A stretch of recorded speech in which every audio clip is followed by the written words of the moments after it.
Hai guys, kenalin nama aku Olvi Handini dengan NIM 2621082. Di sini kami akan pergi ke sekolah SDN 11 Bukit Apit. Nah, di sini aku dapat tugas dari dosen untuk mendiagnosa anak yang mengalami kesulitan belajar di salah satu SD di sini. Nah, kebetulan aku mendapatkan tugas di kelas 4.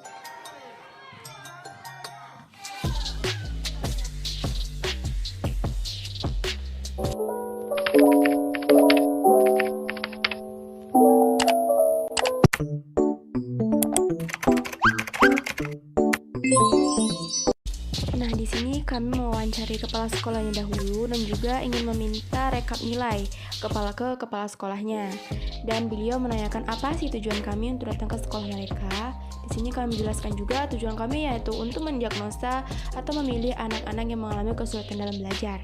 Dol, kondisian ke ibu-ibu cik kelas 1 sampai kelas 5 minta daftar nilai anak harian anak. Iya. Satu dicoba nilai kelas 3 ada yang bisa difotokopi di mana? Ini nilai ujiannya sih Bukan. Ulangan harian kan? Ulangan harian apa mid semester? Nilai mid semester aja. Oh iya. Iya betul. Minta pula yang dikumpul si Monana fotokopi situ cik. Aduh sampai kelas 6 benar Loli. Ayo. Sudah lo tadi? Iya, Bu.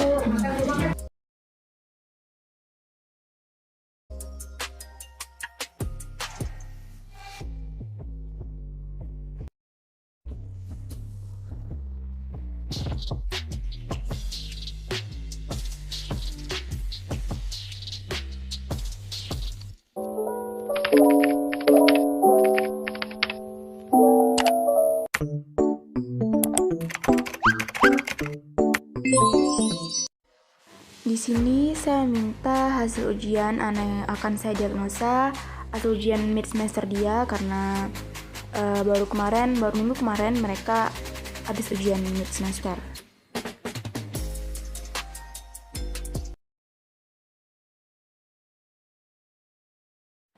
Nah, di sini saya udah mendapatkan hasil ujian dari Syaril. Saya minta ke wali kelasnya. Di sini ada 7 mata pelajaran yang ada di sekolah tersebut untuk anak kelas 4. Di sini Syaril mengalami ketujuhnya mengalami rendah nilainya dan di bawah KKM. Nah, KKM di SD itu adalah 70. Semuanya 70.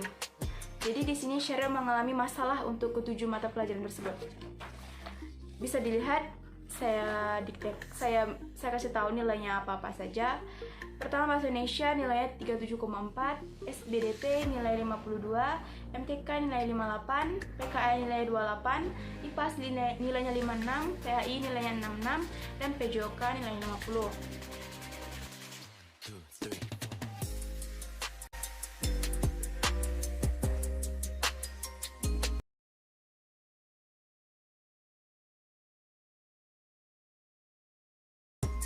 Kami akan mengasihkan sosiometri kepada anak-anak tersebut. Nah, karena mereka nggak paham apa sih sosiometri itu, bagaimana sih Kak ngerjainnya? Nah, di sini saya jelaskan dahulu. Terus sebelum mereka untuk mengerjakan sosiometri, di sini saya catat apa itu teman bermainnya siapa, teman belajarnya siapa, dan juga sebagainya. Selanjutnya, saya kasih AUM umum, AUM PTSD, dan juga FKPMP kepada anak yang mengalami kesulitan dalam belajar.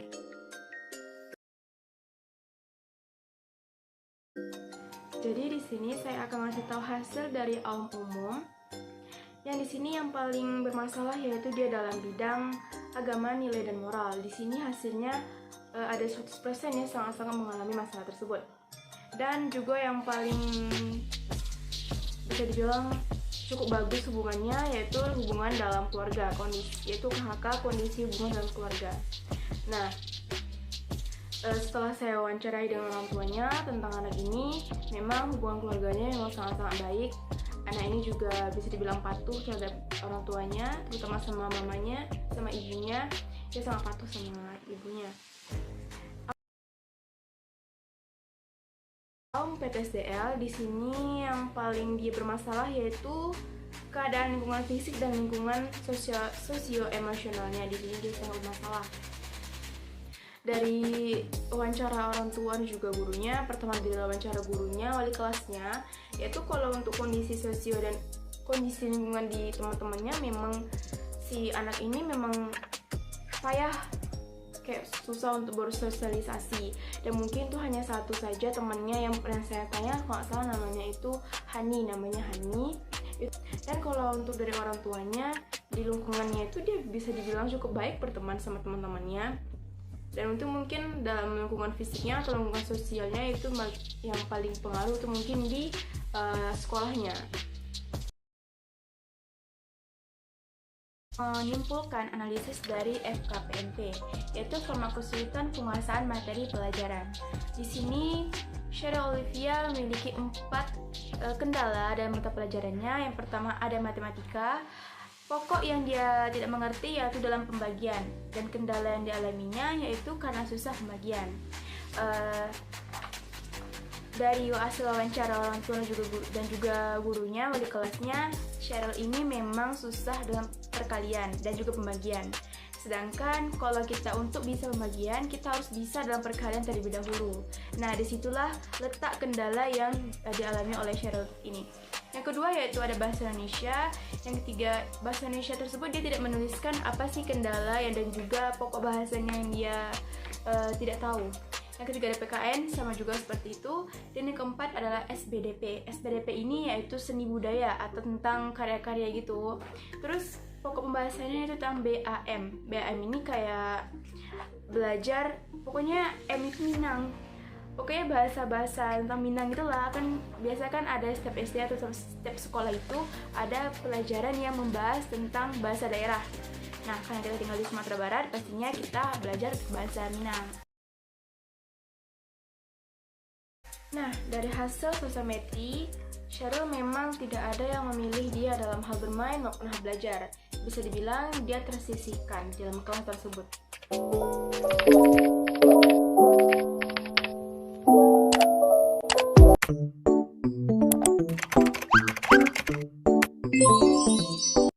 Di sini saya melakukan wawancara kepada wali kelas 4 dan juga saya menanyakan bagaimana Sheryl ini di kelas. Nah, hasilnya yaitu Sheryl ini bisa dibilang pemalu dan juga ceroboh dalam kelas. Dia itu takut untuk mengeluarkan pendapat, takut untuk bertanya, padahal dia itu tidak bisa mengerjakan sesuatu atau mengerjakan pelajaran.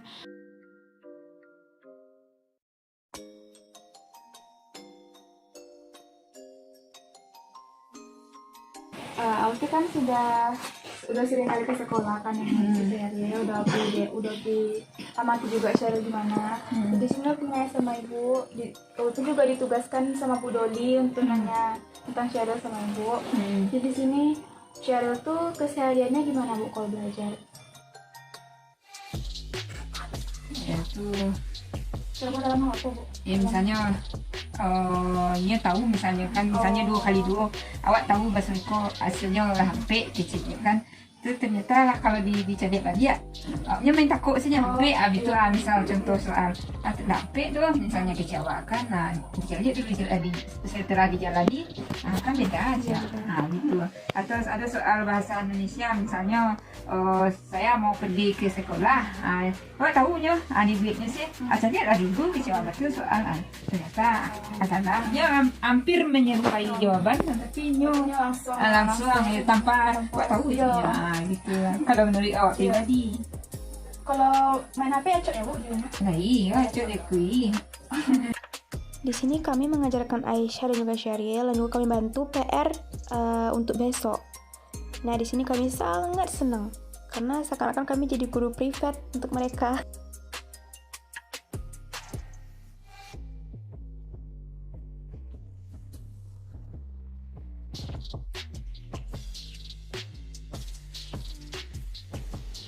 Baik, di sini saya akan menjelaskan faktor apa saja sih penyebab anak ini mengalami kesulitan dalam belajar.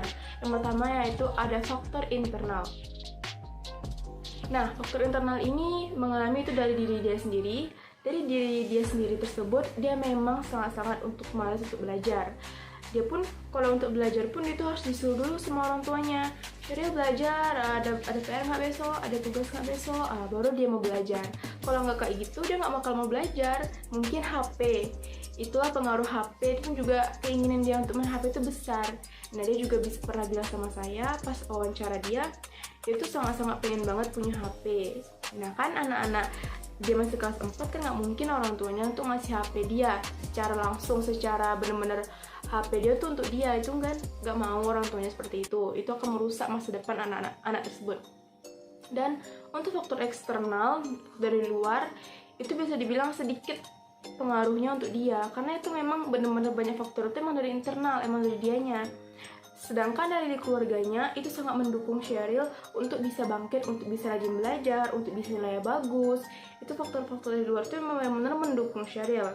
Dan juga dari gurunya juga bilang Syariel, ayo semangat, jangan kayak gini, jangan malas-malas belajarnya, jangan takut untuk maju ke depan, jangan takut untuk bertanya.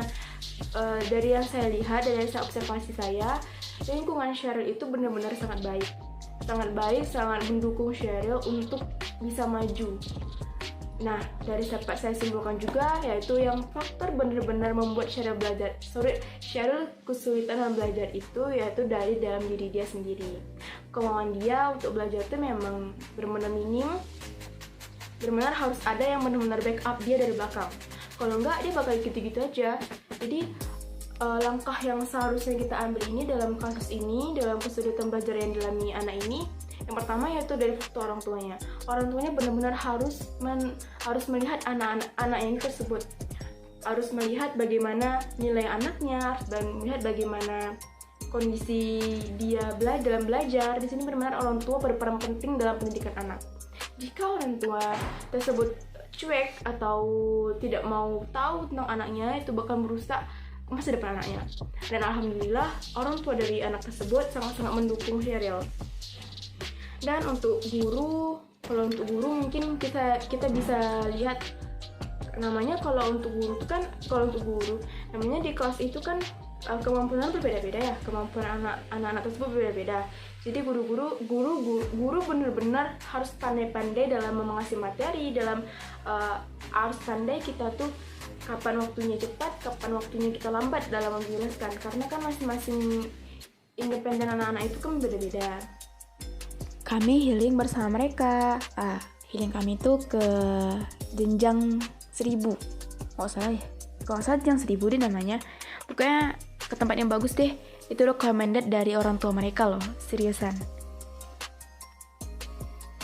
Jujur sebagai orang Riau, benar-benar pemandangannya bagus banget, benar-benar alam banget.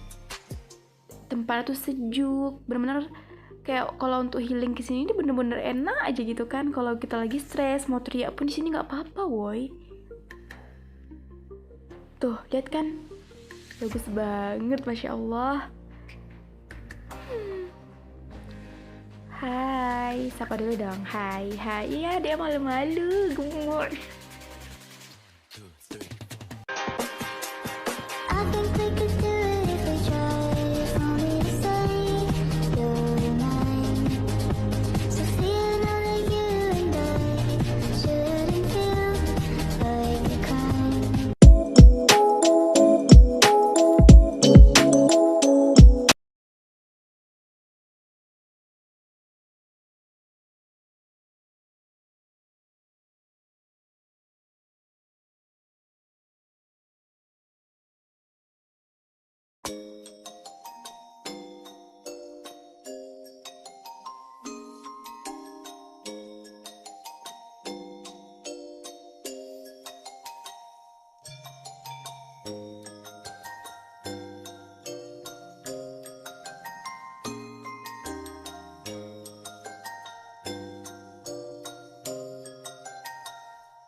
Ini cuma satu nih, alhamdulillah cuma satu.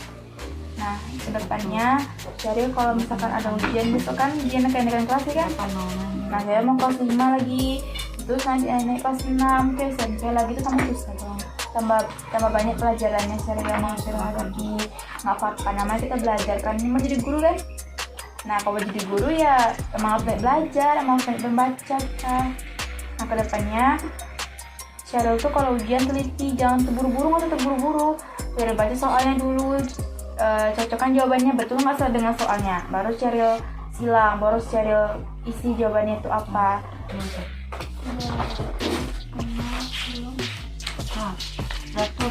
Mana daftar sholatnya? Tengok kakak. Puluhan. Masih 4 satuan lagi. Pernah nggak buat tugas nggak?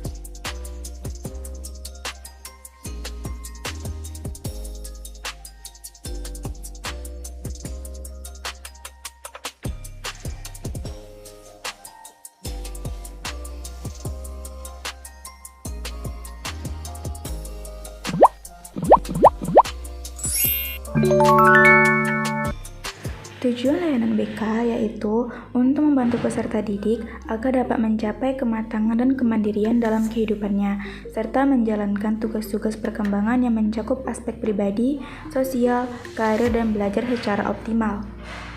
Dalam layanan kali ini, saya memakai jenis layanan yaitu layanan konseling perorangan. Di sini saya akan menanyakan apa sih cita-citanya?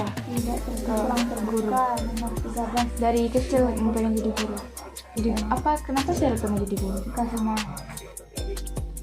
19. Di sini dia masih bingung kenapa dia memilih cita-cita untuk menjadi guru. Langkah selanjutnya saya akan memberikan dia motivasi dan juga apa yang harus dilakukan agar cita-citanya itu tercapai. Saya pengen jadi guru. Jadi guru itu tuh harus banyak baca, harus banyak belajar. Bukan cuman untuk guru aja kita tuh belajar. Untuk misalkan Sheryl besok misalkan udah besar, berubah nanti cita-citanya. Kakak dulu waktu kecil kakak pengen jadi dokter. Kakak udah beli baju kayak dokter gitu pas TK. Kan ada kan, kalau TK tuh kan ada kayak pawai gitu kan. Jadi misalkan pawai itu nanti pakai baju apa yang kita pengen, misalkan kata gurunya. Untuk kita pengen jadi polisi, pakai baju polisi, pengen jadi tentara, pakai tentara. Ada nggak TK kayak gitu? Selanjutnya, saya memberikan motivasi dan juga mendorong dia untuk agar kedepannya agar lebih aktif lagi dan juga tidak pemalu lagi. Karena sifat dia seperti yang dikatakan oleh orang tuanya, dia itu pemalu. Nah, mungkin itu menjadi penyebab dia ketika di sekolah, eskul yang ada di sekolah itu dia tidak mengikutinya. Mungkin ada beberapa yang dia ikuti, tapi untuk sekarang dia nggak mengikuti lagi. Pastinya setiap anak itu mempunyai bakatnya masing-masing. Contohnya Sheryl ini, dia mempunyai bakat di bidang paskibra. Sesuai dengan cerita orang tuanya pas saya melakukan layanan, dia ini di rumah seringkali kayak seakan-akan mengirim bendera, terus latihan-latihan paskibra juga. Nah, itu mungkin menjadi penyebab dia tidak ikut sekolah gitu karena dia mempunyai sifat pemalu. Dan juga untuk berinteraksi dengan orang baru dan juga orang-orang yang banyak itu dia sangat susah. Itu banyak teman kita. Banyak besok tuh misalkan kita ada info-info tentang mau masuk pekerjaan misalkan, atau mau masuk SMP, SMA besok. Nah, teman kita tuh misalkan ada yang tahu informasi itu, Sheryl bisa tahu sama teman itu. Jadi makanya kalau kita besok SMP nih, Sheryl ikut aja besok eskulnya apapun. Sheryl gali kemampuan Sheryl gali bakat. Tahu bakat nggak? Sheryl gali bakat Sheryl itu apa? Aku bisanya di mana ya gitu. Aku biasanya misalkan di bidang tentang bela diri. Harus pandai-pandai gitu, harus pandai-pandai menjaga diri, pandai jaga sikap, pandai berteman, pokoknya. Terus cari teman yang bermanfaat. Jangan cari teman yang bawa kita tuh buruk. Misalkan teman kita tuh suka mencontek, misalkan teman kita tuh suka mengganggu teman. Misalkan ada teman Sheryl nih, teman sebangku Sheryl misalkan suka ganggu teman, suka bully, tahu bully nggak? Suka pokoknya dijelek-jelekkan kawannya, jangan ikutin dia, jauhin dia. Tapi tetap berteman baik sama dia, jangan ikutin sikap dia.